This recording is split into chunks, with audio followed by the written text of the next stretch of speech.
Another great question from a viewer. Boy, do I have the smartest audience ever. What not to do when decluttering and organizing?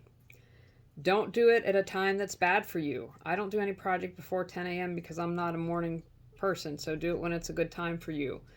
Make sure that you don't do it when you're not in a good frame of mind. When right after my mom died, I didn't want to declutter. That wasn't the time or place. Not remembering what's important. If it's not important, it's easy for you to release. Not visualizing the space for what you want it to be. Do you want it to be creative, relaxing? Ask yourself how you want that to feel. No preparation. Get your supplies together, write it down on the calendar to make it happen. And then finally, not getting support when you need it. If you need to bring in a pro, you need to bring in friends, you bring in family, get the support so you don't have to go it alone. 10 free tips to declutter your life at reawakenyourbrilliance.com.